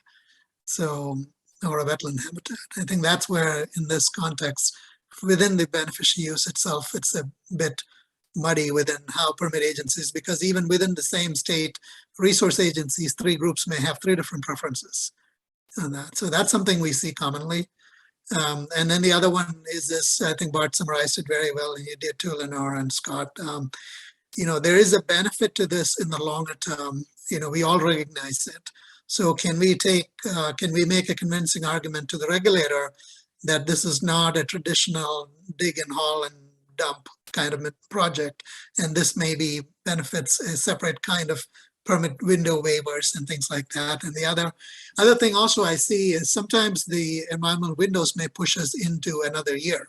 So is that good or bad? Like if we're able to give like a 3-week extension and the project is done this year, is there inherent value because we're only impacting 1 season as opposed to 2? So again, easier said than done, but it's a more complex series of questions. And actually, Ron, that's a great point. And I think that kind of goes towards one of the things that you're going to be seeing a lot differently from the way the Fish and Wildlife Service, puts forth these projects where, we were always, the big thing with us obviously is, salt marsh sparrow. And, we have these key charismatic species that we're looking to do restoration for. But I think one of the things you're not going to see us doing anymore, and a lot of us are on board with really promoting this, is that because we're doing ecological restoration and looking to kind of do an ecological restoration project that, the sparrow may use a part of that really kind of gets away from some of these things, because again, that also is promoting that, there's benefits to trust resources for National Marine Fisheries Service, that if we're just saying that we're only doing salt marsh sparrow, we're really kind of ostracizing them and putting them kind of at odds with what we're trying to do. And Ram, that gets to your point of maybe, hey, can you give us a 3-week extension so we can get this done? And a lot of times we're talking about either, National Marine Fisheries Service or state fisheries associated with some of those windows. And again, if there's a good understanding that this is affecting all, species, aquatic, it really allows you to kind of be more nimble in that, be realistic in how you're promoting these and, getting everyone on board with what you're trying to do. Absolutely. Suzanne, you want to try again?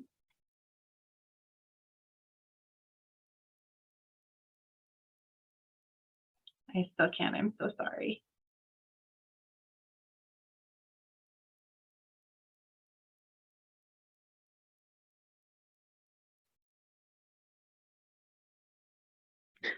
No worries. Hang in there.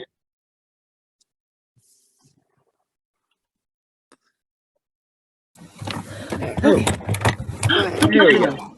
Trying real quick. I don't know what's going on. I guess the two things that I wanted to add to what Colleen is kind of has been saying is that some of the important things that we'd like to see with a lot of these projects is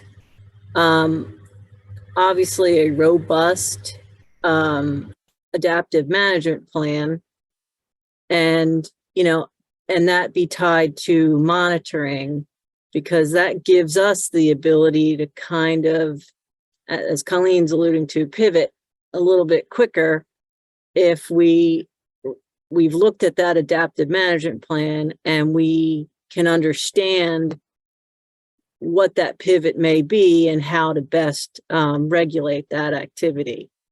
So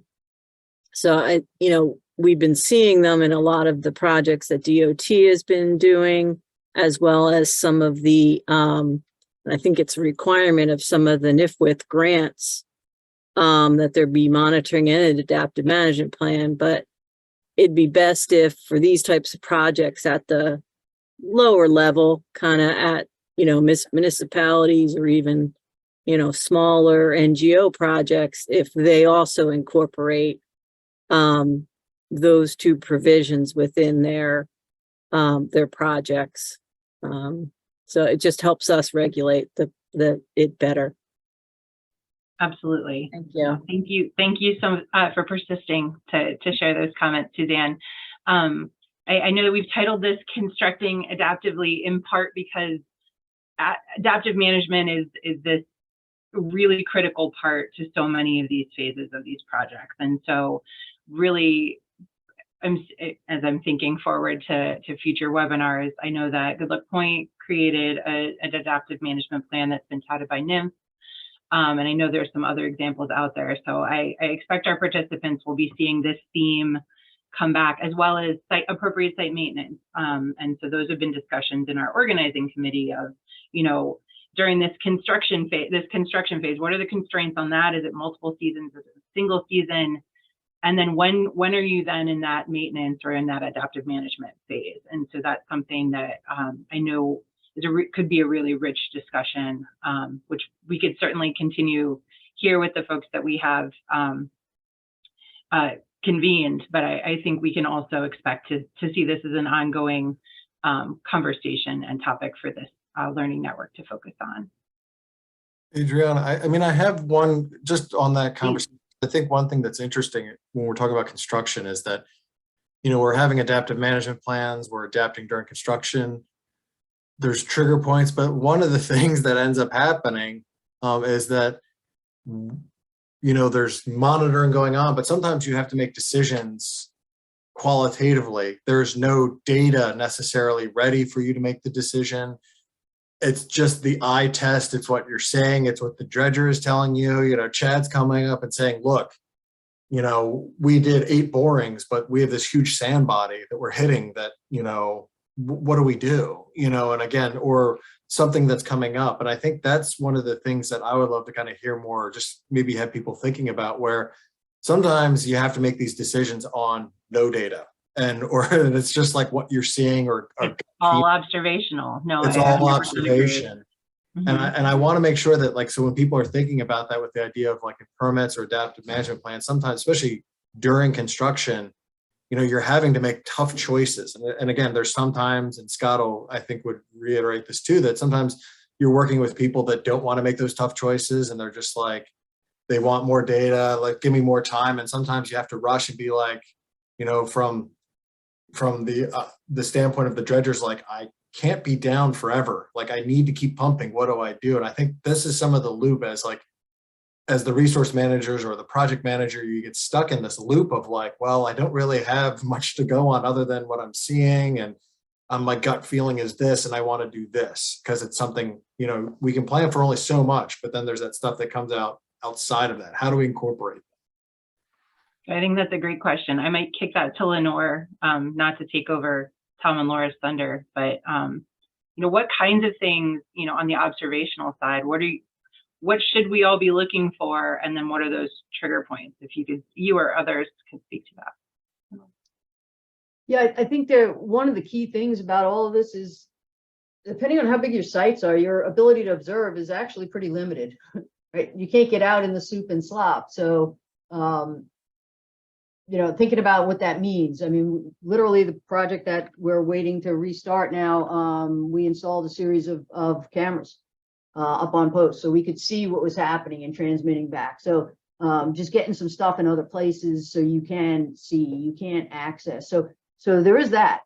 Just, you know, in terms of, you know, your best laid plans is, I'm going to look at all this stuff, I'm going to know what I'm seeing, is think about that a little bit. You're going to have limited ability to see things. Drones can help you see things, where things are going, where material is going.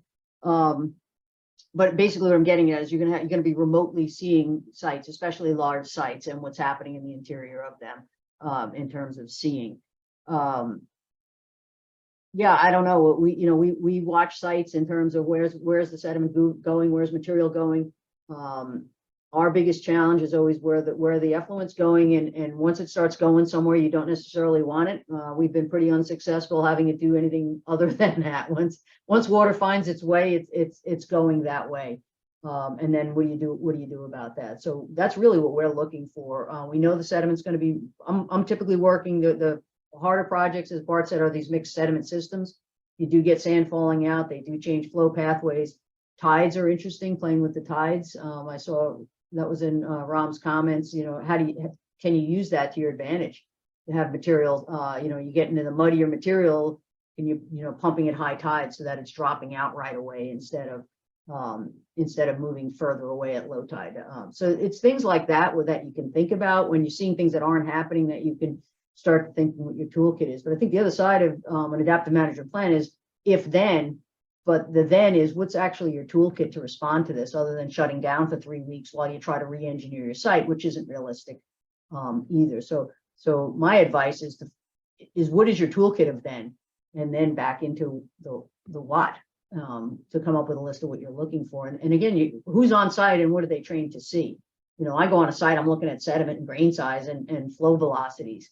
I'm not necessarily thinking about, you know, vegetation interaction. So the expert on the site is going to really color what they're looking for, and that's just the way it is. You should just plan for that. Don't try to. You're not going to fight that. You're not going to make it really difficult. You just got to, you know, work within the frame of the person that's out there. But it's fairly limited in what you can do once you're running without really shutting down projects. No, that's a great point. Thank you so much. Right, so there's two flavors of surprise that we just heard, right? The, oh no, that's not mud, it's sand, kind of detected first on the dredging side, and then, you know, on distribution on the marsh, and then, you know, the tide's too high or the water's flowing too fast, stuff's not settling out, kind of variety. Are there other types of surprises we can at least put on people's radar, team? I mean, there's 1,000 different things that could go, right? Because projects are so different. But if there's none other, I think yeah. The only thing that I would say, that what I was trying to get at is, I remember during Fortescue, we had an engineering plan that was way over engineered. And when we got on site, we only built a part of it, and we were able to make the project work with a very small amount of what we originally designed. And that was still seen as a change, and was not looked favorably upon.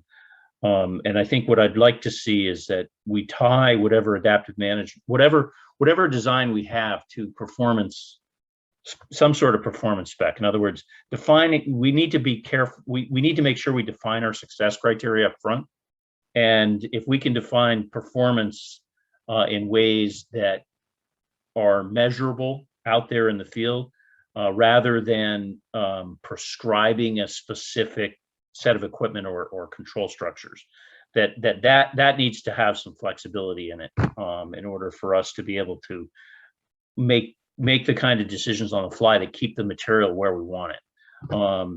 So that's kind of what I was talking about there. So this idea of what should be in the adaptive management plan, what is changeable, and what really has a change in the impacts of the project, as opposed to just the mechanics of putting the material on the marsh. You see what I'm saying? I don't know, Ram, you've probably, or Chad. No, that's perfect. Yeah. That's exactly right. Doesn't matter how you got there if you got there in a way that's valuable to the ecosystem. Yeah, I was just going to add a few more things. So one other thing that could go wrong is turbidity. So if you pump and the hydraulics overwhelms the site, then you might get turbid water. So that's something, it's not truly a functional adaptive management criteria, but it's a construction adaptive management question. What do you do at that point? And then similarly, if you're on the wrong side of consolidation, like whether you're building a living shoreline or a tidal flat, if you experience excessive consolidation and settlement, you may find that material is just sinking in, including the living shoreline. So what do you do at that point? And conversely, if you place material, it's not settling, your habitat is changing. Strictly speaking, it's not within the confines of adaptive management. From a permitting sense, you may find that now our high marsh, low marsh split is changing. And how do you address that? So those are some of the other things, Adriana, in terms of what could go wrong. There could be a zillion things, but these are some of the ones that you commonly see. Thank you. No, good to keep in mind, and I know it's been a concern from the regulatory community, the turbidity issue. But thankfully, one that there's been some monitoring and some information added around as well to understand those conditions. And if there were two questions I think addressed at me, if I may address them quickly. One was, how do we define thicker placement projects? So I generally said, and other panelists may have different definitions. There's no hard and fast rule. So I would say thin layer placement generally is less than 1 foot. And my logic there is that it should permit the existing vegetation to recolonize, ideally within 2 to 3 growing seasons. Now, by the way, that's another adaptive management thing too, right? If you don't see vegetation to the extent you want to see. And I would say there are intermediate, we didn't really define intermediate placement, but I would call those 2 to 3, 4 foot range. And then the thicker ones are really anything that needs more than that. So typically 4 or 5 foot or more, which then is oftentimes these larger projects Bart mentioned, like, multiple years, multi-million cubic yards, a lot of consolidation, a lot of field changes, and you often have surveys in the field to figure out how much settlement is happening and then adapt to those. And I think the other question was, can you talk a little bit more about bid neutralization? So again, I have to stress that it may not apply to all projects across the board, but where you can, what you try to do is to look at bidder A versus bidder B and look at each line item in an equivalency sense. So if somebody assumed a certain downtime and you think that downtime is not reasonable, then you kind of look at it in the sense of, well, what should be the realistic downtime? So if somebody said, my uptime is 80, and now I'm flipping the assumption there. Now uptime is 80%, whereas you think the uptime should only be 65%. In reality, if the dredger is not super confident with their technology, you will end up with a 65% uptime. So if you have flexibility in your procurement, it's really to figure out, like, while bidder B may be the lowest bidder, in reality, you may end up having to pay this many extra dollars at the end of the year, and no matter how they come back in terms of a change, right? They may come back with other things like, I didn't get instructions from the engineer, or the weather was bad, or the material is varying, or whatever the reason, that you have a risk exposure financially of this much. So that's the idea of the bid neutralization. And when it is viewed in the context of a best value bid, it actually pretty dramatically shifts the low cost evaluation to, maybe this other bidder is my overall value for the project.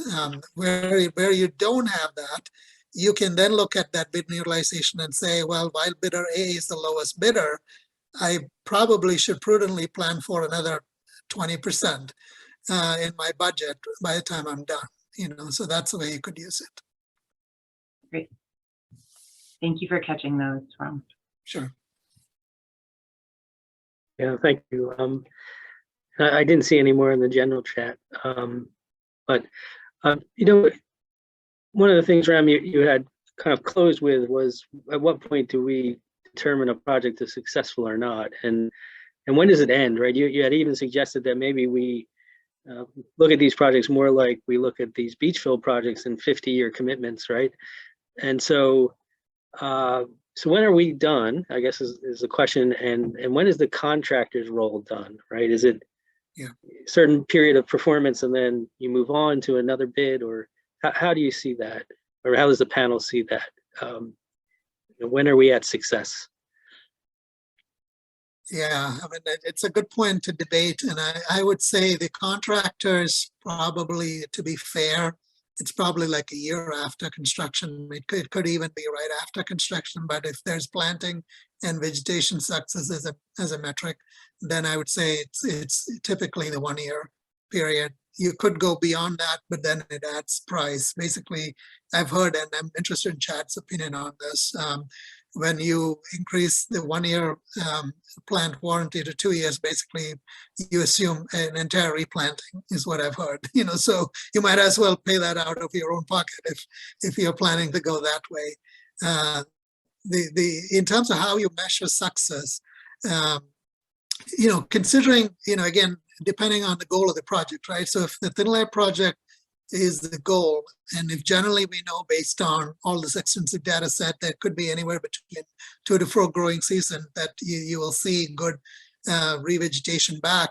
Anywhere in that 3 to 5 years seems like more towards the 5 years seems like the nice metric to track in terms of long-term monitoring. Now, I'm a big fan of the adaptive concept even within monitoring. So for example, after 1 year, you may not see much. After 2, you will see some, enough to gauge directions. And then 3, we will, if we're lucky, we'll see good revegetation, maybe closer to the success range. And then definitely 4 and 5, you're seeing it. So the question is, if you see it at 3, should we be flexible in our permitting to say, it's either 3 to 5 year with or until you see success, if shorter than that. So if you see success at 3, there's no point in doing 4 and 5 unless you anticipate the site to degrade, right? So, and then philosophically speaking, if you get a point at 5 year, and we see this more and more in the Gulf Coast projects where you have this money, like here, like our Sandy money, right? So over there, they have the restore money. And one of the things we were talking to the Corps and Mobile is this issue of, you build these massive wetland and living shoreline systems along the Gulf Coast. The states typically build them, then they walk away. So who should maintain them? Right now, there's nobody. So the Corps is asking us, can you do reverse modeling to actually look at these sites and say, these were historically eroding lands. Now you've restored it back to, whatever time scale. Now, if you didn't do anything and the sediment starved, when does it revert back to the other condition? And basically, does the Corps then have a federal authority to go back and use dredge material to nourish these sites? So I think the only reason I bring that up is a similar question could be asked here. So if we're successful in 3 to 5 years, what does that mean in 10 years and 15 years? When is the right time to go back and maybe do some additional, enhancements on the site? So Any I other think the comment? vegetation versus the dredging is a significant demarcation as far as how long that goes. I mean, if it's, once you're out of dredge material, you're out of dredge material and that phase is done, right? So that's a yes, no kind of moment.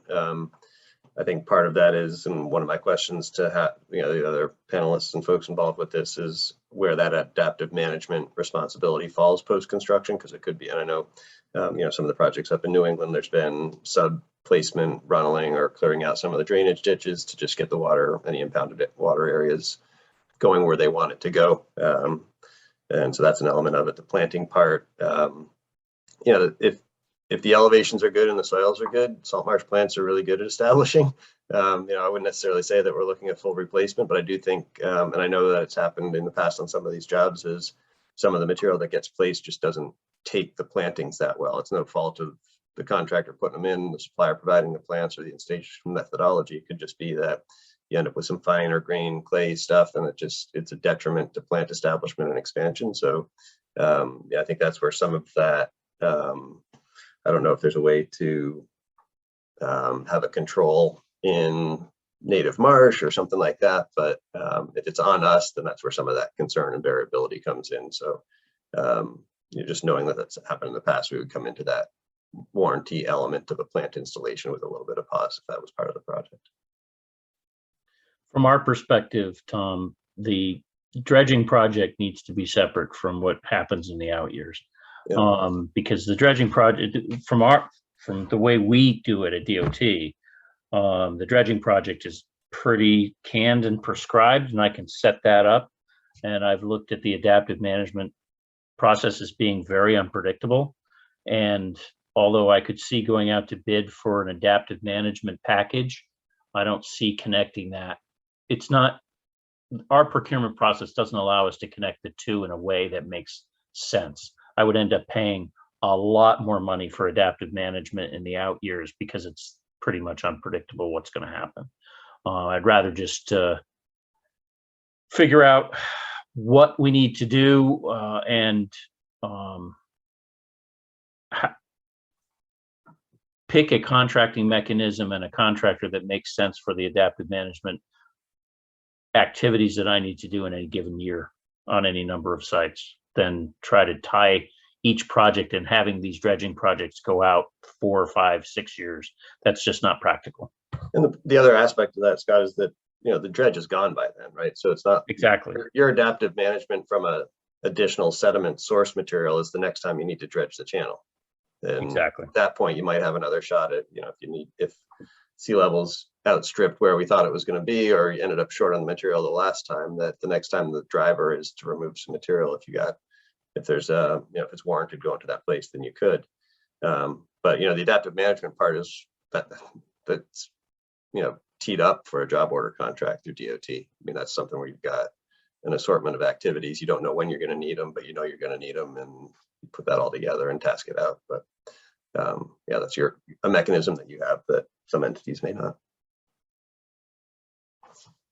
Unfortunately, fortunately, this discussion has been so rich that we are very closely approaching the end of our time, having only scratched the surface, I think, on a number of topics that we had lined up, which included contracting recommendations. So I appreciate a lot of the comments that have kind of been peppered in on how to set that up and what some of the challenges are, and a lot of discussion about adaptive management. So I just threw a couple of comments into the chat to give folks a heads up that the conversation within the network is continuing. And so we're going to meet next, actually, again this month on October 28th. We'll have some invited speakers to speak on the various decision support tools that are out there. So we're kind of going back in time. Here we are at construction. Before we go into site maintenance and adaptive management, we're actually going to take a couple of steps back and look at some of the tools that are available for site selection, decision support, and really anchor it in developing the purpose and need that's so important for our regulatory community and in permit applications. So that will be October 28th, time TBD. Invitations will be going out shortly, and then we'll be convening on November 22nd for folks that want to mark their calendars for the discussion on adaptive management and site maintenance. So again, I'll be sharing a bunch of follow-ups. It sounds like I know I've accumulated several in the chat. So resources and documents to share. I think Ram has also generously offered to share his slides so that we can all digest the wisdom that was packed in there. So you can look for a follow-up email from me with all of this information. I'm so grateful for our panelists and moderators and everyone's open engagement through the network and in today's webinar. I really appreciate everyone's time and attention and wish you all a wonderful afternoon. So thanks again, all. Have a good one. Thanks, Adriana, for Everyone. putting it all together as well. Oh, Yeah. thank you. Thank you, panelists and everybody.